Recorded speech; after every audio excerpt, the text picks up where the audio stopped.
পুনৰ এটা নতুন ব্লগলৈ আপোনালোক সকলোকে স্বাগতম জনাইছোঁ। এতিয়া মই উপস্থিত আছোঁ তিনিচুকীয়া ৰেলৱে ষ্টেচনত। আহকচোন তিনিচুকীয়াৰ পৰা লখিমপুৰ ট্ৰেইনেৰে যাত্ৰা কৰোঁ।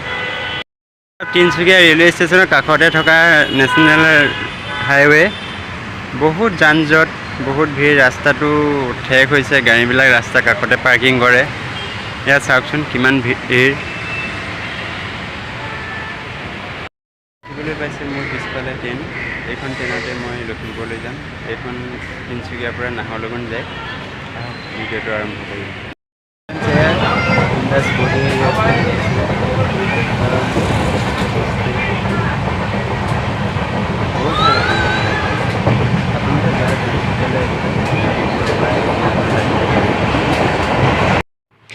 ইয়াৰ ৰেলৱে লাইনৰ কাষতে নেশ্যনেল হাইৱে, কাষতে এখন ধুনীয়া চাহ বাগান, মাজে মাজে ট্ৰেইন, এটা সুন্দৰ প্ৰাকৃতিক পৰিৱেশ।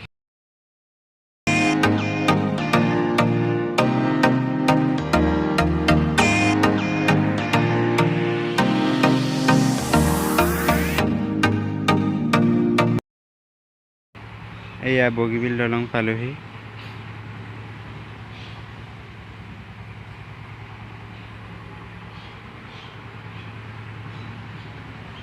এয়া মহাবাহু ব্ৰহ্মপুত্ৰ। বৰ্তমান পানী যথেষ্ট আছে।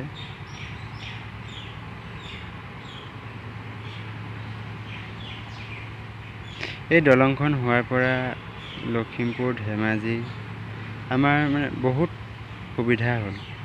আগতে কিমান কষ্ট আছিল তিনিচুকীয়া, ডিব্ৰুগড় যাতায়াত কৰিবৰ বাবে। এই দলংখন হোৱাৰ পৰা বহুত উপকাৰ হ'ল।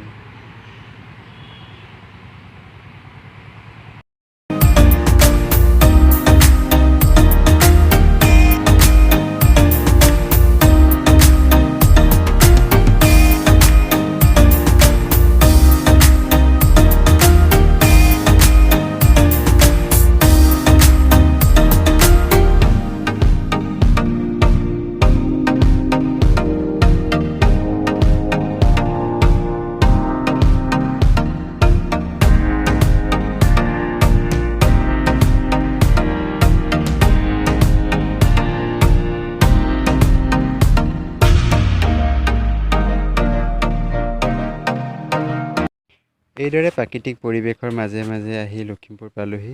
আশা কৰোঁ ভিডিঅ'টো চাই ভাল পালে। ভিডিঅ'টো যদি চাই ভাল পালে লাইক কৰিব আৰু চেনেলটো ছাবস্ক্ৰাইব কৰিব। আজিলৈ ইমানেই। জয় আই অসম।